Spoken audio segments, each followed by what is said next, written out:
G20 का सफल आयोजन हुआ, ट्रूडो साहब यहाँ थे, अचानक ऐसा क्या हुआ कि उनके तेवर बदल गए वहां जाकर?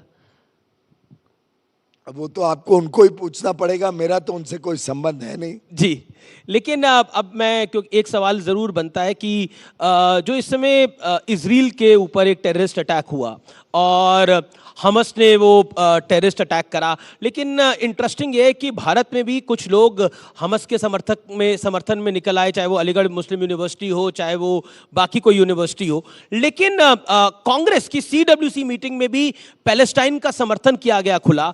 इसको आप किस तरह से देखते हैं? नरेंद्र मोदी का विरोध एक तरफ है, लेकिन इसको आप किस तरह से देखते हैं? मैं समझता हूं कि भारतीय जनता पार्टी और उसके पहले भारतीय जनसंघ हमारी पूरे 70 वर्ष की राजनीतिक जीवन में जी, राजनीतिक तौर पर मतभेद हो सकते हैं, लेकिन जब देश का सवाल आता है तो देश एक आवाज में बोलना चाहिए।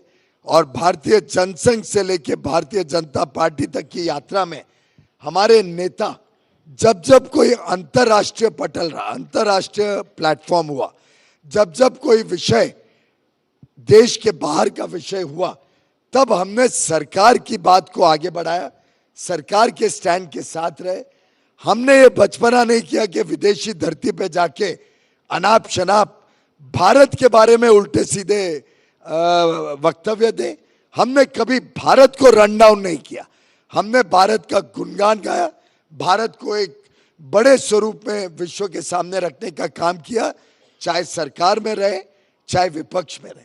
हमने कंसिस्टेंटली लगातार आतंकवाद की निंदा की है और आतंकवाद के विरोध में हर भारतवासी एक स्वर में बोलते हैं। अब दुर्भाग्य है कि कुछ पार्टियां राजनीति को इस हद तक गिरा देती हैं कि उसमें वो कई बार देश का भी हित सामने। पर ऐसा क्यों है? अगेन इसका जवाब मैं पर कैसे दूं? हम तो उस प्रकार की सोच रखते क्या हो गया कि हम तो निंदा करते हैं इस प्रकार की सोच। पर बीते 9 सालों के में हमने एक डिफरेंस आते हुए देखा कि तल्खी विपक्ष और सरकार के बीच में इतनी बढ़ गई है कि अब वो शिष्टाचार भी नहीं रहा है। ऐसा क्यों? मुझे लगता है इसका एक ही कारण मुझे समझ में आता है जी, कि शायद उनको लगता है कि उनका एक अधिकार है, एक जन्मसिद्ध अधिकार है कि वो राज करेंगे इस देश के ऊपर, एक परिवार राज करेगा देश पर। वो शायद इतने वर्षों तक स्थिति रहने के कारण उनको एक गलतफहमी हो गई है कि पता नहीं वो भारत को एक लोकतंत्र मानते भी है कि नहीं मानते।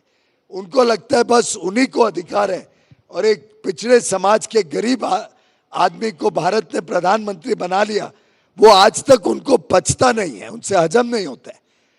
और इसी के लिए शायद वो पूरे समाज को इस प्रकार के अनाप शनाप वक्तव्य देते हैं। वो कहते हैं कि सरकार से डिफेम करने को जाते हैं, सरनेम को ही डिफेम करते हैं, पूरे समाज को डिफेम करते हैं, और फिर भी गलती करने के बाद माफी तक मांगने का शिष्टाचार नहीं है।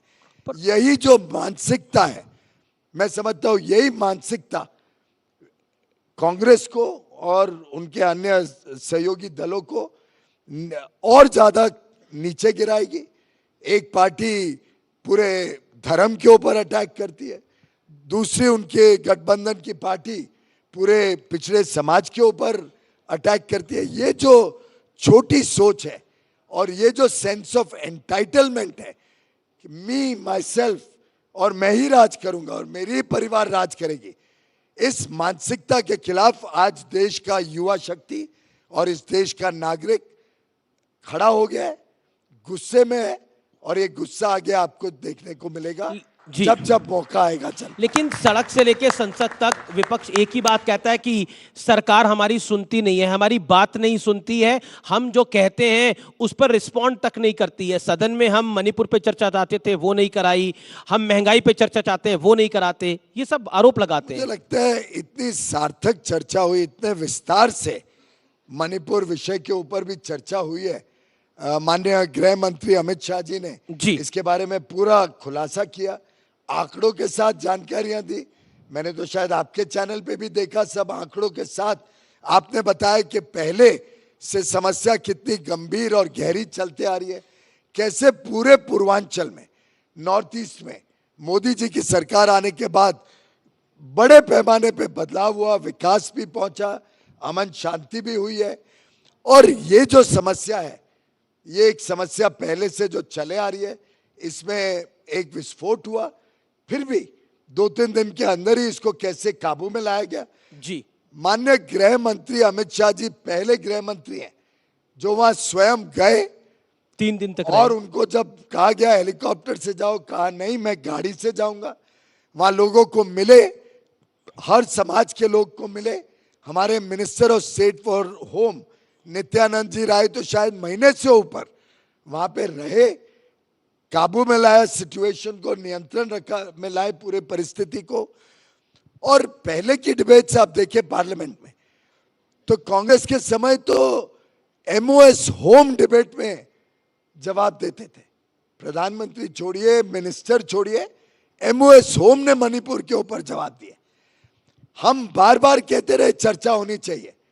आपको तो पता ही है, पहले दिन फ्लोर लीडर्स की मीटिंग पार्लियामेंट शुरू होने के पहले ही माननीय राजनाथ सिंह जी उपनेता है लोकसभा में जी, और मैं और माननीय प्रहलाद जोशी जी हमारे पार्लियामेंट्री अफेयर्स मिनिस्टर, हम तीनों ने सभी पार्टियों को, विपक्ष हो या हमारे सहयोगी हो या अन्य पार्टियां, सभी को आश्वासन दिया और चेयरमैन ने हाउस में अनाउंस कर दिया कि इस पे चर्चा होगी।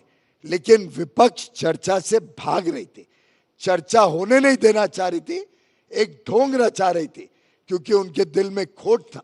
उन्हें पता था कि कांग्रेस के शासन में कैसे उन्होंने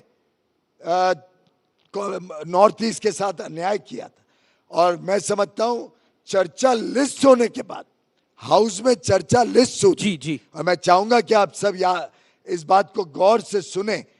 माननीय अध्यक्ष राज्यसभा ने चर्चा लिस्ट की थी राज्यसभा में, उस दिन भी कांग्रेस ने चर्चा में भाग नहीं लिया। उस दिन भी पूरा विपक्ष एकजुट होकर भाग गया चर्चा से। ये दुर्भाग्यपूर्ण स्थिति है और मैं पूरी तरीके से उसकी निंदा करता हूं। जी। लेकिन आपने बात करी पार्लियामेंट की और बात करी कि विपक्ष को आप साथ लेके चलना चाहते हैं, लेकिन जातिगत जनगणना एक ऐसा विषय है जिसको लेकर राहुल गांधी ने एक प्रेस कॉन्फ्रेंस करी और बहुत साफ तौर पे बोला कि उनके राज्यों में जहां जहां सरकारें हैं, उनके जो राज्य है वहां पर जातिगत जनगणना होगी। मैंने आपके चैनल पे जरा भी ये नहीं कहा कि हम विपक्ष को साथ में लेके चलना चाहते हैं। मैंने ये कहा कि विपक्ष भ्रष्टाचार बंद करे तो स्वाभाविक रूप से सभी चीजें रिजॉल्व हो जाएंगी। अगर वो भ्रष्टाचार करते रहेंगे तो हमें उनका साथ नहीं चाहिए, माफ करिए। वो भ्रष्टाचार करे, हम देश में एक ईमानदार सरकार देना चाहते हैं।